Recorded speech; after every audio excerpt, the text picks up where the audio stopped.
1-1.5 महीना बुक किए हुए हो गया है। आई एम एक्सपेक्टिंग कि नेक्स्ट वीक वो डिलीवरी हो जाएगी। इन सब चीज़ों की वजह से ही मैं चैनल पे और वीडियो नहीं डाल पाया। बट यस, अब हम इस चैनल पे मोटो ब्लॉगिंग प्रॉपरली स्टार्ट करने वाले हैं, क्योंकि आइडिया ये है कि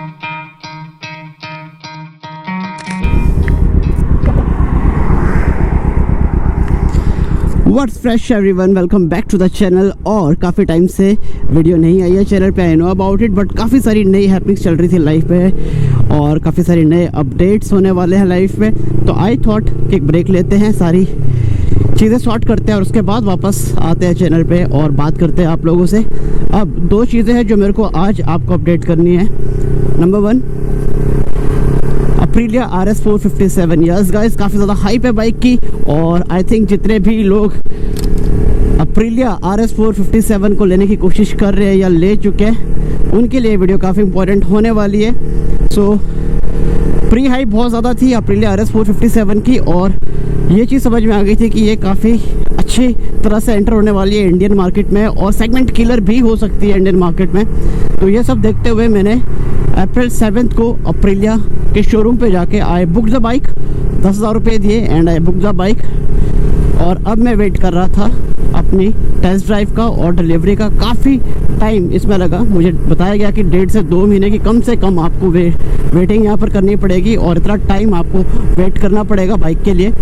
तो I kept waiting for it, but कोई अपडेट नहीं आया। बट यस, जब अपडेट आया the day it came first time in Delhi, I went to the showroom, dealership पे गया, गाड़ी को छू कर देखा, गाड़ी के ऊपर बैठ के देखा। टेस्ट ड्राइव उस टाइम अवेलेबल नहीं थी, बट आप गाड़ी को सिर्फ फिजिकली देख सकते थे and I liked it. Looks काफ़ी अच्छे थे। ऑन पेपर जो स्पेसिफिकेशन बताई जा रही थी वो काफ़ी ज़्यादा इंटरेस्टिंग थी और इसके साथ साथ मुझे लगा कि अब बारी है टेस्ट ड्राइव की, क्योंकि आपको 5 या 10 मिनट आप जो बाइक के साथ टेस्ट ड्राइव लेते हो, those moments are not enough to जज कि आपको बाइक लेनी चाहिए कि नहीं लेनी चाहिए। और eight the same point of time मैंने शॉर्ट लिस्ट कर रखी थी 2 और बाइकें, जिसमें कि आपकी निंजा 500 थी प्लस आपकी थी यामा R3। निंजा 500 एक्सीलेंट, अगर आप उसकी बात करें रिफाइनमेंट ऑफ इंजन वो वहाँ पर आपको देखने को मिलता है, हैंडलिंग देखने को मिलती है, बट अदरवाइज कुछ उसमें नई चीज़ नहीं थी। I am riding 300 right now, तो 300 से 500 का जंप तो था बट कुछ थ्रिल नहीं था उसमें। But at the same point of time Yamaha R3 again बहुत ही ज़्यादा बेहतरीन बाइक। रिफाइनमेंट की बात करें, इंजन रिफाइनमेंट की बात करें, हैंडलिंग की बात करें, परफॉर्मेंस की बात करें, ओवरऑल तो वेरी डिफ़िकल्ट टू बीट यामा। काफ़ी महंगी थी बट पैसों का ज़्यादा मेरा कोई बजट को लेकर कंस्ट्रेंट्स थे नहीं, क्योंकि I wanted to upgrade to a new bike जहाँ पर मुझे लगे कि बहुत रिजनेबल ये हुआ है जो अपग्रेड हुआ है। दोनों को चेक करने के बाद 457 की टेस्ट ड्राइव ली, बट बेबी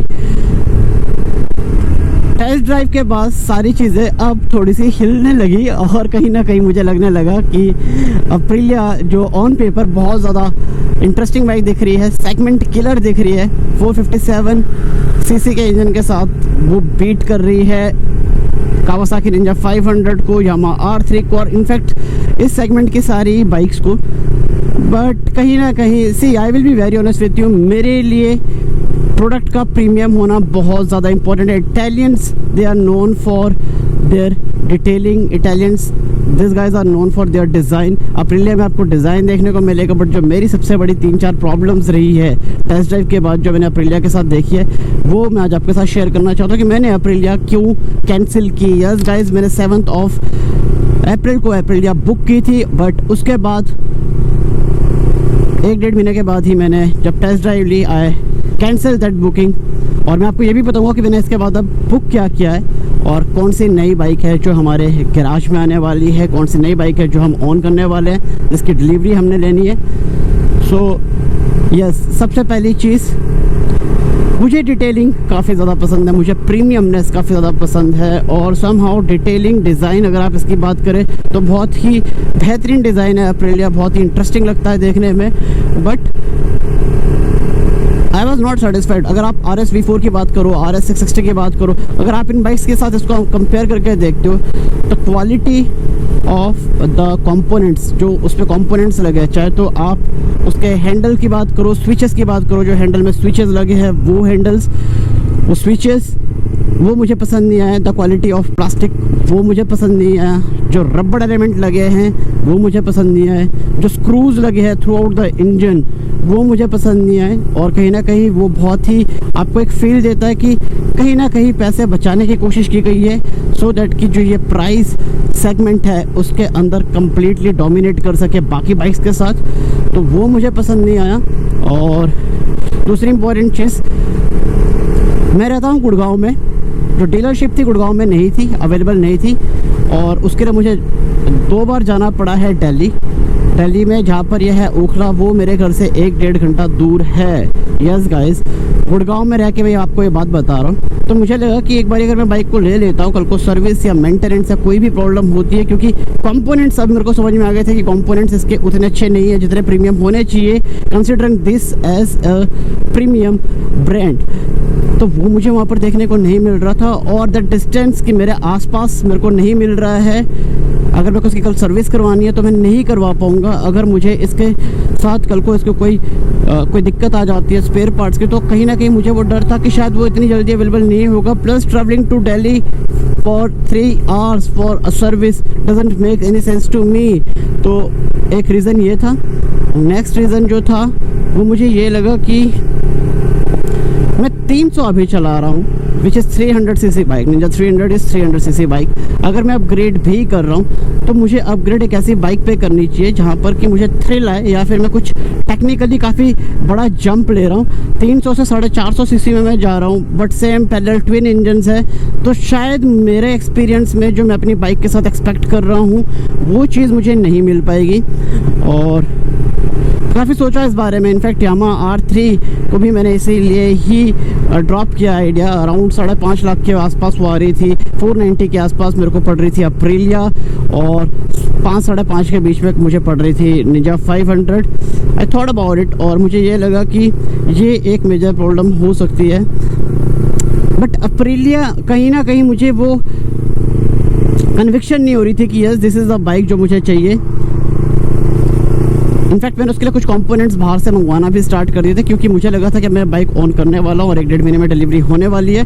तो मैंने कंपोनेंट्स इनफैक्ट बाहर से मंगवाने स्टार्ट कर दिए थे। मेरे पास काफ़ी सारे कंपोनेंट्स भी आ गए थे जो अब मेरे शायद किसी काम के नहीं है, because I have already cancel the booking. मैंने ईमेल कर दिया है। एंड यस गाइस, एक और चीज़, अप्रीलिया के साथ मुझे एक प्रॉब्लम और भी है कि कस्टमर केयर सपोर्ट मुझे वहाँ पर उनका कुछ ज़्यादा खास दिख नहीं रहा है। अच्छा, रीज़न बीइंग कि मैंने उनको 2-3 बार मेल कर दिया है और अभी तक मेरे पास कोई कंफर्मेशन नहीं है कि मेरे जो एडवांस मैंने जो बुकिंग अमाउंट उनको दी थी वो मुझे कैसे रिफ़ंड होने वाली है। तो कहीं ना कहीं मुझे पता है कि हिंट मिलने स्टार्ट हो गया है कि कहीं ना कहीं आपका एक्सपीरियंस, जो आपका कस्टमर एक्सपीरियंस आने वाले टाइम में, वो आपको किस डायरेक्शन की तरफ लेकर जा रहा है।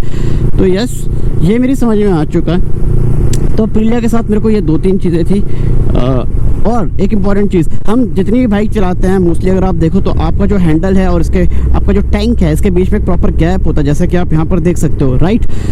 अप्रीलिया के साथ बड़ा प्रॉब्लम यह है कि जितने भी आप लोग बाइक चलाने वाले हो, अप्रीलिया 457 लेने वाले हो, मोस्टली आप उसको विद इन सिटी चलाने वाले हो। I am sure about it, क्योंकि बहुत सेगमेंट क्लास की बाइक नहीं है, लीटर सेगमेंट नहीं है कि आप उसको सिर्फ हाईवे पे चलाने वाले हो, आप उसे सिटी के अंदर चलाने वाले हो। जब आप सिटी के अंदर उसे चलाओगे तो आपको एक बहुत मेजर प्रॉब्लम वहाँ पर देखने को मिलेगी, और वो प्रॉब्लम ये है कि उसका हैंडल और उसके टैंक के बीच में स्पेस कम है, जो कि काफ़ी ज़्यादा अनकंफर्टेबल है। और यू टर्न अगर आप लेते हो तो you will surely notice that, और आपको चीज़ समझ में आएगी कि ये एक प्रॉब्लम हो सकती है।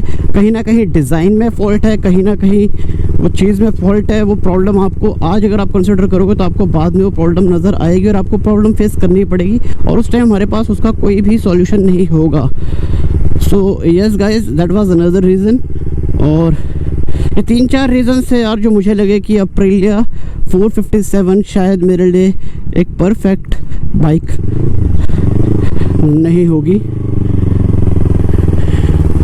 अब बात करते हैं कि फिर मैंने कौन सी बाइक को सिलेक्ट किया और हमारी नई बाइक कौन सी होने वाली है। यस गाइस, मैंने ऑलरेडी बाइक बुक कर ली है, और बाइक को बुक करने के बाद अब मैं आपके साथ ये सारी चीज़ें डिस्कस कर सकता हूँ। वी हैव बुक्ड, हम सेम ब्रांड में ही जाएंगे। I have no fucking issues with my Ninja. कोई प्रॉब्लम अभी तक मेरे को निंजा 300 के साथ नहीं आई है। इनफैक्ट इसकी सर्विस, इसकी मेंटेनेंस, हर एक चीज़ मेरे हिसाब से ही होती है और मुझे कभी भी किसी भी चीज़ में किसी तरह की कोई ट्रबल देखने को नहीं मिली है। तो हम इसी के अंदर ही रहने वाले हैं, सेम ब्रांड के साथ ही रहने वाले हैं। और yes, we have booked ZX 4R, जो काफ़ी टाइम से मैं सोच रहा था। तकरीबन आई थिंक हफ्ता 10 दिन और रह गया, 1-1.5 महीना हो गया हम इसे बुक किए हुए। CBU यूनिट है, जापान से आती है, थाईलैंड के थ्रू इंडिया पहुंचती है, बाई कार्गो शिपमेंट के थ्रू आती है। तो 1-1.5 महीना बुक किए हुए हो गया है। आई एम एक्सपेक्टिंग कि नेक्स्ट वीक वो डिलीवरी हो जाएगी। इन सब चीज़ों की वजह से ही मैं चैनल पे और वीडियो नहीं डाल पाया। बट यस, अब हम इस चैनल पे मोटो ब्लॉगिंग प्रॉपरली स्टार्ट करने वाले हैं, क्योंकि आइडिया ये है कि उस बाइक को ZX 4R जो हम ले रहे हैं उसको इंडिया की मोस्ट लोडेड बाइक बनाना है। मॉडिफिकेशंस ऑलरेडी हमने स्टार्ट कर दिए हैं, आइटम्स मंगवाना जापान से, मलेशिया से, और इसके अलावा आई थिंक कुछ सामान हमने इंडोनेशिया से मंगवाया है और कुछ सामान हमने जो मंगवाया वो सिंगापुर से मंगाया है। बट ऑलरेडी सामान आना स्टार्ट हो गया है। मोस्ट ऑफ द पार्ट्स इसके अभी भी इंडिया मार्केट्स में अवेलेबल नहीं है। आप किसी भी बड़ी मार्केट में चले जाइए, चाहे वो दिल्ली हो, चाहे कहीं और हो, चाहे बॉम्बे हो, इंडिया में पार्ट्स अभी भी सारे अवेलेबल नहीं हैं। मॉडिफिकेशंस के लिए तो हमने सारे ही पार्ट्स इंपोर्टेड किए हैं, इंपोर्टेड मंगवा रखे हैं, जो आने स्टार्ट भी हो चुके हैं। काफ़ी सारे आइटम्स हमारे पास ऑलरेडी डिलीवर्ड हो चुके हैं इंडिया में। तो आइडिया ये है कि अपनी ZX 4R को हमने बनाना है इंडिया की मोस्ट लोडेड ZX 4R।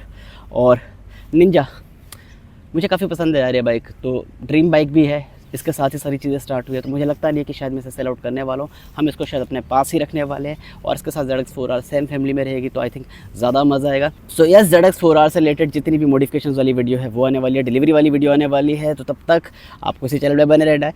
नई वीडियोज़ बैक टू बैक आ रही है, बहुत सारी चीज़ें हो रही है। हमने अभी डिलीवरी भी लेनी है, तो आई थिंक इस वीक में हो जाएगी, तो उसकी वीडियो भी आ जाएगी। तो इसी तरह से प्यार और सपोर्ट करते रहो। और ZX 4R हम प्रॉपर यहाँ पर अच्छे से उसको हम देखने वाले हैं कि क्या 400 cc इनलाइन 4 9.5 लाख के आसपास इंडिया में सेंस बनती है इस डिसीजन की कि नहीं बनती है। वो सारी चीज़ें हम फिगर आउट करने वाले हैं, सब साथ में करने वाले हैं। तो yes, I will see in the next blog. Till then lots of love and piece.